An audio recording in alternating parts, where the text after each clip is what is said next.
Hey guys, ladies, gentlemen, I thought I would make a quick video for my challengers that have just purchased the 21 Day Fix Challenge Pack to kind of go through some of the key items and give you some helpful tips for starting the challenge. It can be a little overwhelming at times when you open the box, you're super excited, you've purchased the 21 Day Kit, and then you get this box and you get these fun containers in it, and then you get your Shakeology in it, and then you're like, okay, I'm ready to go, and then you have this book, right? This book, and you're like, oh, great. I've got to read through, this, 80, 90 page book to understand what I'm doing. So sometimes it can get overwhelming. So I thought, let me put this together, give you something to watch that will give you the highlights of what's in the book and some helpful tips that I have learned throughout my journey with this, as well as working with other challengers. All right, so first thing I want to cover is when you open your box, you will get your Shakeology. I want to go through this first. This is a very important piece of this program. Can you do the 21 Day Fix without it? Absolutely. Will you be more successful with it? Yes. It's not a sales pitch. It's the truth. This is your goodness. The thing with the container system is you are going to be reducing your calories and some, less calories than maybe you're used to eating. So with that calorie deficit at different times, you may be missing some key nutritional elements, things that you need in your body that you're not getting for foods now, or as many from the foods. And this is where Shakeology will come in. It will help stimulate the weight loss. It's going to help with your energy levels. It's going to control some of your cravings that you're going to have, because as we eliminate certain foods that we're used to eating on a daily basis or weekly, sometimes our body's like, whoa, where'd that go? And I'm craving it. So Shakeology is going to be that key to doing it. So some helpful tips for Shakeology that I have learned on this journey. Blend it in the blender. So you're going to have this nice cute little shaker cup that's going to come with your package, and you can absolutely put a scoop of the Shakeology inside of that cup with some water and ice and shake it up and go. Some people love it that way. I don't. I really like it blended in the blender because it gives me that sensation of a milkshake, and it makes me feel like I'm getting a treat for the day. So I highly recommend you give the blender a try first and foremost and see what you think. So one of the things that I want to tell you is when you're blending up your Shakeology, I started with just doing water and ice with a scoop of Shakeology, and then I did a half of a banana and a teaspoon of peanut butter.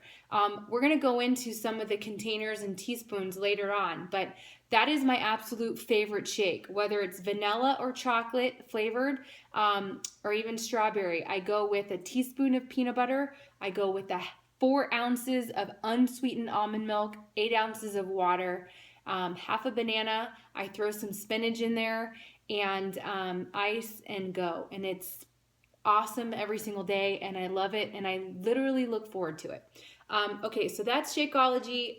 You're going to get inside of your package some recipes for it as well on a sheet. It's going to look like this.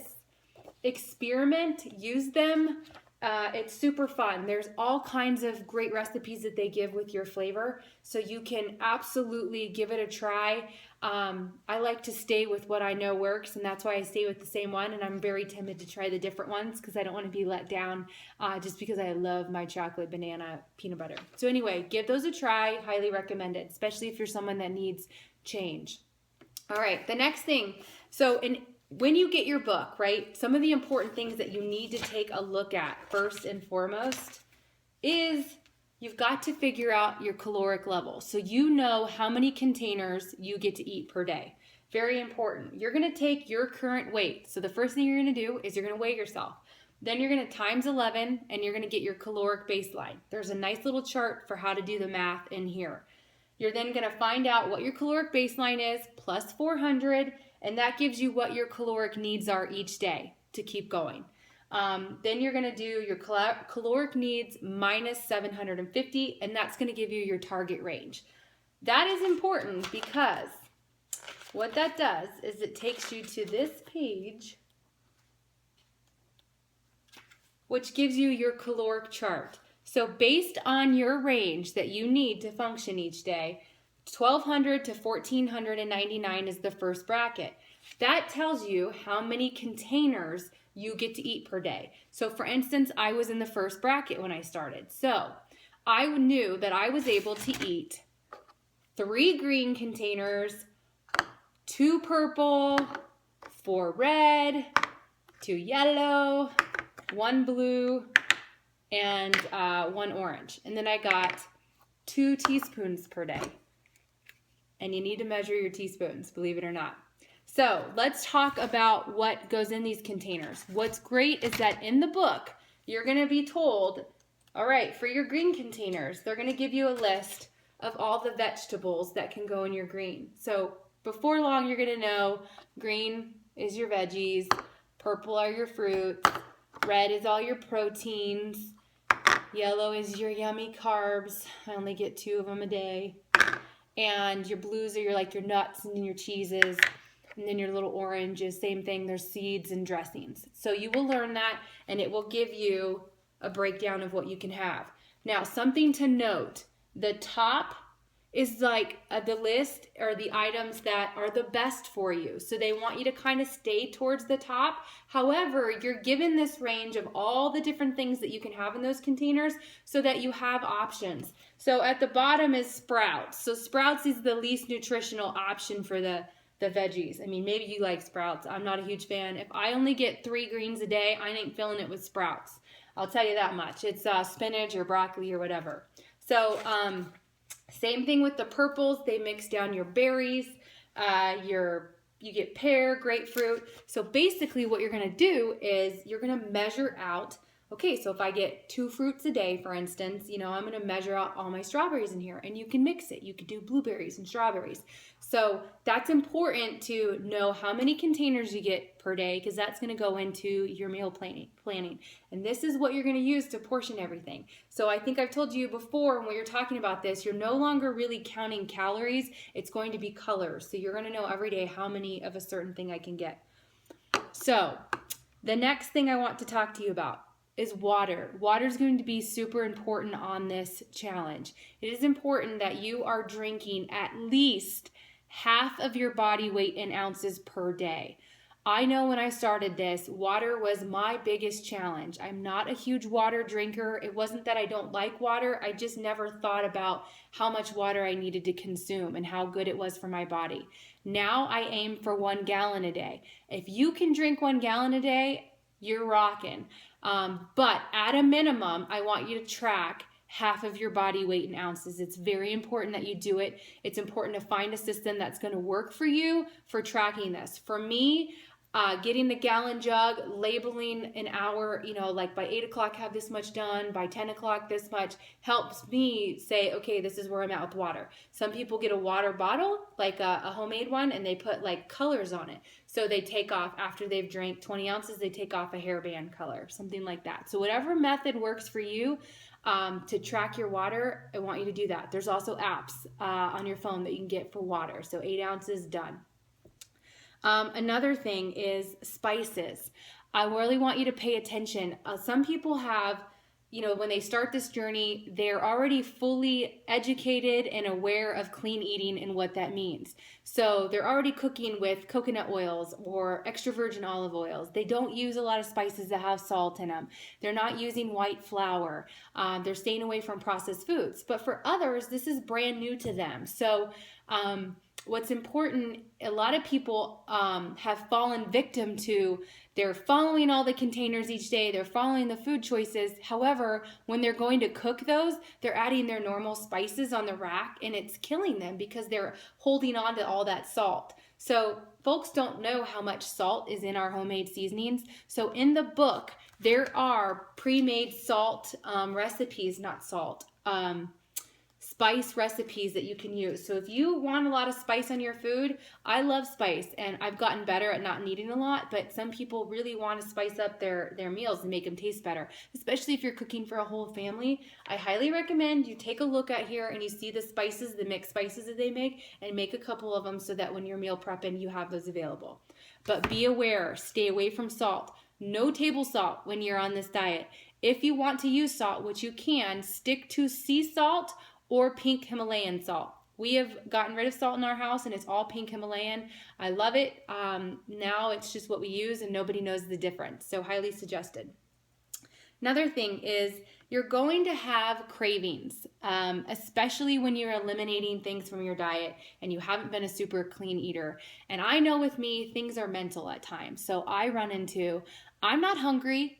I really don't want that thing, but I'm craving it now because I know I can't have it. That it's a total mind mental game for me. So some of the things that's helped with cravings that I just want to give you a tip is if you're, kind of later at night and you're having a craving for that chocolate and you would usually go to the freezer for some ice cream, I want you to go make some hot tea, get some chamomile tea, something that's you can put in your mouth that's going to help it. Chew some gum. I know that's the age old thing, but it helps. Go brush your teeth. Things that after you brush your teeth, you don't want to go eat that anymore. I mean, you still have the craving, but it helps. Chew on some ice. I've heard other people, they chew on ice and that helps a little bit. Cravings were always the worst for me the first week. After that, it subsides. The great news with this plan is that there are desserts that you can have. Take a look at your book. Take a look at the recipes that they have for desserts that are approved. You will be able to substitute some desserts in this. So your dessert would be your yellow container. So if you decide one day that you want to have a dessert, you're going to eliminate one of your yellows, so it's less bread. I'm very particular about my yellows. I like chips and salsa. So I always have my yellows, and I really like pasta and bread, and I usually don't give up my yellows for dessert, but I really like wine. This is where your yellows are going to come from. So if you want that glass of wine at night, 4 ounces, you're going to get rid of your yellow. Something to think about. Next, yellows and purples. So again, carbs and fruits, right? You're going to want to try to stick to not having these after 6:30 or 7. They recommend that. Now, did I stick to that? No. Did I still see results? Yes. However, your body holds on to those a little bit more. So if you can try to eat your carbs and fruits earlier in the day, you're going to be better off and have better results. Word to the wise. I went over teaspoons. Be very careful. I think with the teaspoons, I got 2 teaspoons a day. So for instance, with my peanut butter, I would do 1 teaspoon in my shake, and I would keep the other teaspoon for if I was putting olive oil on my salad or cooking with it or something like that. Don't cheat. I've had so many challengers that think tablespoon, teaspoon, but if you're going to do this and you're going to stick to it for 21 days, stick to it. Measure out your teaspoon, because before you know it, it's crazy. You think you're just pouring a tablespoon and you're not. I mean, you're, 1/4 of a cup of oil and you don't even realize it. So to measure. All right, I told you, read through your book. Okay, next thing, take your before pics. Nobody likes to take a picture of themselves when they're not feeling good. You don't have to share them, but keep them for yourself. Here's why.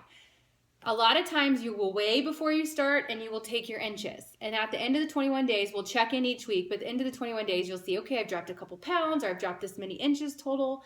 But I really wish I had better results. I've had people say that. Then all of a sudden they take their after picture and they're like, holy crap, my stomach is different here. My stomach doesn't go out here. My legs are different. It is amazing what changes in 21 days. And a lot of times you cannot see it just in the mirror. Yeah, your jeans are going to be getting a little looser, but those before and after pictures are key. Plus, you get a free t-shirt. Who doesn't want free stuff? So again, you don't have to share them with anybody, but snap your before and after pics, read in your book how you can take them, and submit them to Beachbody, because having your free 21-day fix t-shirt is really cool. So I recommend it. All right, next thing, 21-day tracker on your phone. Get the app. This will give you an app that you will have on your phone each day that will allow you to track your containers. So after you eat, your morning breakfast, so you have 2 eggs in your red, and then maybe you throw some spinach in there and you have a piece of toast. Then you go on your tracker and you minus 1 yellow, 1 green, and 1 red, and it's going to tell you how many you have left. There's a whole bunch of apps out there. They're all free. I use the 21-day tracker. It's from Beachbody. It is free, and it works great, so I highly recommend it. I also started out my first 2 rounds. I'm a very visual person, too. I had these little templates.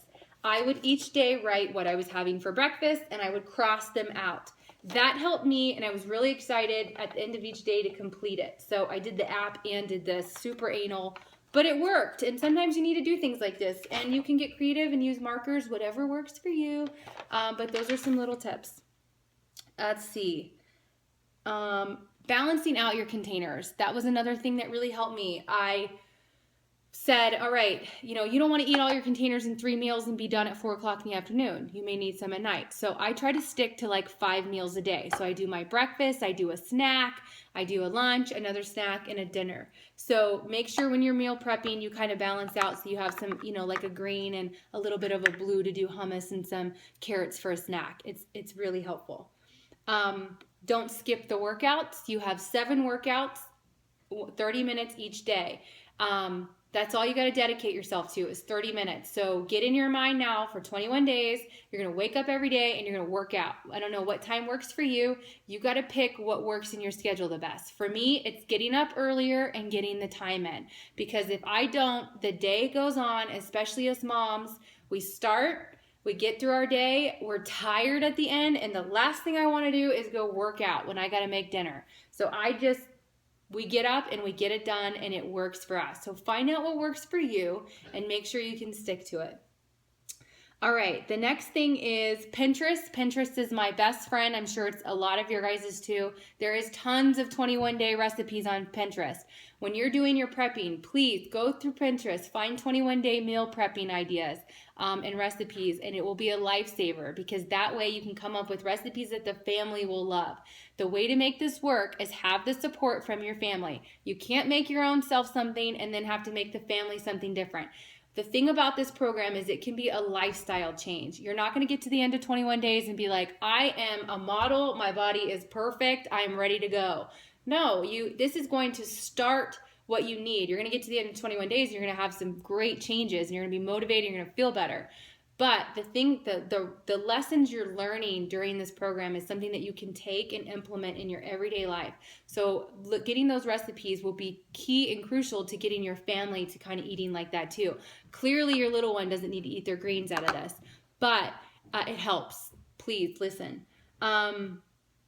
Also, assemble your containers on a plate. So once you fill them, I don't ever just eat out of the containers. I just measure, put it on my plate. So I feel like everybody else, everything's there. It's just portion size. Before long, you're going to have an idea, after your first round, how much you can have in these things. And it'll be easy and you'll portion on your plate. Okay. The next thing is check in with your support group. One of the essential items in being successful in this is having the support from others. I didn't believe it in the beginning. I thought I had this all taken care of. I know how to do this. But let me tell you, checking in each day to the online support group was the most motivational and inspiring thing that I did. It helped make me continue to stay on this journey. Looking at other people that had way more to go than I did, and they were getting their workout in, or they were having these great results, or they were sharing a recipe with us, or just motivating me when I didn't want to do it to see they went out and did it that day. It helps you push play and do it. So check in each day. Let us know how you did. Even when you fail, because you're not all perfect, you may cheat that day. Let us know. Say, you know what? I went and I had a craving and I just ate that Snickers bar. Dang it. It happens, but we stay on the wagon and we keep going. All right. Last thing is meal planning. So this video is a lot longer than I wanted it to be, but meal planning is essential. When you start this, and you most likely will get your thing and you will start on a Monday, we try to use the weekends for prep your menu for the next week, plan what you're going to have, go shopping, and then prep the food. That ensures success. So snacks. Having all your snacks pre-portioned for the week will help, especially if you're somebody that leaves the house for work or you are all over during the day. You need to have things on the go. You need to make sure you can go grab those pre-portioned carrots that you know are already enough in your green, set out in baggies, and that's your snack for the day. You need to have your fruits, same thing. If your fruits are going to be a snack, have them portioned out. It takes some time on Sunday, but it makes all the difference during the week in helping ensure that you're going to be successful. Some of the things that we pre-cook, chicken. Your first couple weeks of doing this, you want to kind of keep it as simple as possible. So, lean turkey meat for, hamburgers, or you could do, red meat for hamburgers, chicken, portion it, cut it, and cook it ahead of time. So all you got to do is grab that out. Steak, same things that you can cook ahead of time and maybe just throw together that night with your other things is the way to do it. Your first couple weeks, I do suggest trying to stick to the same menu. So maybe Monday night you have chicken and rice with broccoli and again on Wednesday night. It makes it a little easier until you kind of wrap your mind around it. But with meal prepping, again, you can find some ideas on Pinterest and YouTube. There's all kinds of things out there. It's just a routine I do with the girls on Sunday. We prep for the whole week. I know what we're going to eat. For busy moms, again, it makes such a difference when on Wednesday night and you're home from all those sports practices, what is for dinner, especially with little ones that are like, what are we having for dinner? I know as a mom, that is one of the most annoying questions, and I don't know why. It just irks me. I don't know, but it does. But it's really helpful to be like, this is what we're having for dinner tonight. It's already planned. All right, I think that's it. It's a 20-minute video. I hope this is helpful. Reach out, email, text, Facebook message with any questions you have. Congratulations on deciding to make some changes in your life that are be well worth it. All right, bye-bye.